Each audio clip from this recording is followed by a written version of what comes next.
Nikisha Bond, and we're continuing going through the 48 Laws of Power by Robert Greene. If you're new, welcome. If you've been here before, welcome back. I'm so excited everybody decided to join us. We're going through all these laws because we want power, ladies and gentlemen. Yes, it's taboo, but it's true. And so now we're on law number 39, which is stir up the waters to catch fish. I'll give you a little image of what that means because I'm not sure if this explains it, but let's get into it. Anger and emotions are strategically counterproductive. You must always stay calm and objective.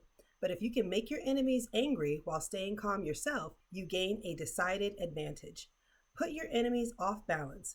Find the chink in their vanity through which you will rattle them and you hold the strings. So this is what it's describing as the stir up the waters to catch fish.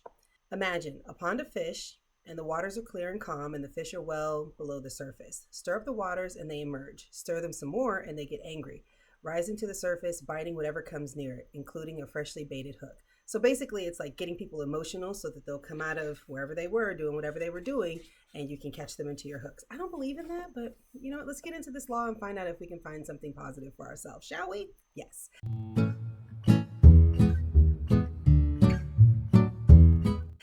Angry people usually end up looking ridiculous, for their response seems out of proportion to what it's occasioned to. Instead, we have to change our perspective. We have to realize that nothing in the social realm in the game of power is personal. So it's not personal, it's just business. If a person explodes with anger at you, and it seems out of proportion to what you did, you must remind yourself that it's not exclusively directed at you. So do not be so vain. The cause is much longer and goes way back in time and involves dozens of prior hurts and is actually not worth bothering to understand. Well, I mean, I think if you were more empathetic to why people feel the way that they feel or why they're blowing up at you, you really wouldn't take it personal, right? Because you would realize that people are going through a lot. You never know what somebody's going through, and you might say the wrong thing at the wrong time, and it's not personal why they blew up at you.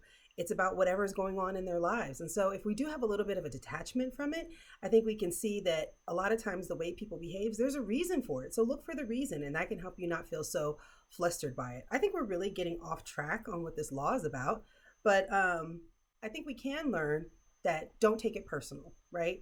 People getting emotional at you, whether they're getting angry at you, whether they're yelling at you, don't take it personal because it probably doesn't have anything to do with you. And if you cannot take it personal, it does put you into a position of power because now you're not being controlled by your emotions. And then by flailing around and being so crazy, they're going to start to look crazy, and you being calm is going to make you look like the rational one. Isn't that, I can't remember what quote it's from, but it says, never argue with a fool because eventually nobody can tell the difference. If there's a fool and they're arguing with you and then you start arguing back, well, who's the fool? We don't know now because two fools are now arguing with each other. Never argue with a fool. Again, we are getting way off track. But that's okay because this is according to Nikisha Bond, and these are just the things that I think about when I see them. Let's continue.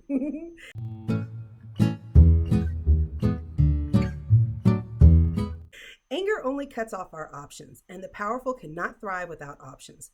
Once you train yourself not to take matters personally and to control your emotional responses, you will have placed yourself in a position of tremendous power.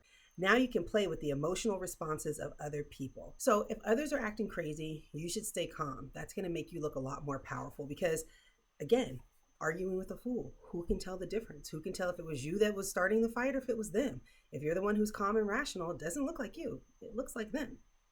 Another position of power. Okay, let's keep going.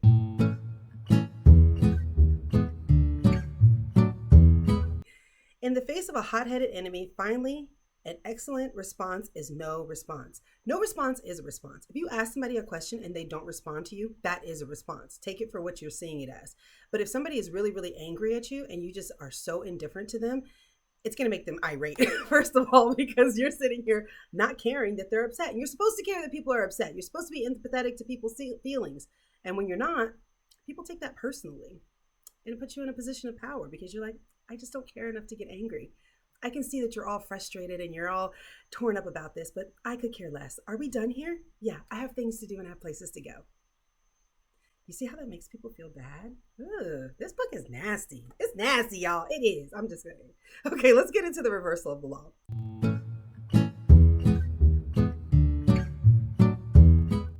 When playing with people's emotions, you have to be careful. Study the enemy beforehand. Some fish are better left to the bottom of the pond.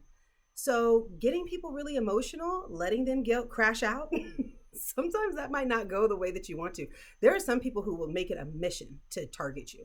There are some people who will make it a mission to come after you. There are some people who will have enough resources, enough time, and enough petty to make it worth their while. So you have to be careful. I'm okay with just being calm when people are being irrational, but to stir up the waters to try, oh, hold on, I'm going into my final thoughts. Let's get into my final thoughts.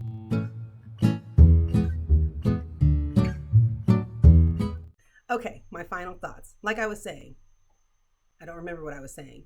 But, anyways, you have to be careful when you're stirring up people's emotions because if you don't, that can go way out of hand. So, really, we want to use these games of power to control ourselves. So, what could we learn importantly about this? Hold on, stir up the waters to catch fish. I think that when people are being super emotional with you, you should be calm. That's going to put a lot of power on your end, and it's going to make sure that you don't say something that you might later regret. So, that's one really good thing about it. What else did we learn? Hold on. See, I should have just gone right into my final thoughts because then I wouldn't have this big old break and try to figure out what I was saying. Oh, yeah. Don't take everything personal. Sometimes people getting upset with you, sometimes people being irrational with you, sometimes people getting emotional with you doesn't have anything to do with you. You just might have happened to be at the right place at the right time and they're taking it out on you. I never take people's emotional outbursts out personally because I don't think that people spend that much time thinking about me. To be honest with you, I know we like to think that people are thinking about us, but they're really thinking about themselves. So when they come and they're blasting out at you in some emotional rage, where did that come from? If it seems like it came out of nowhere, it's probably because they're dealing with something else. So maybe we can have a little empathy for people and understand that, you know what, it's not us. Maybe they're just going through a hard time and we can extend a caring hand to them. That's the way we can turn that into something positive, right?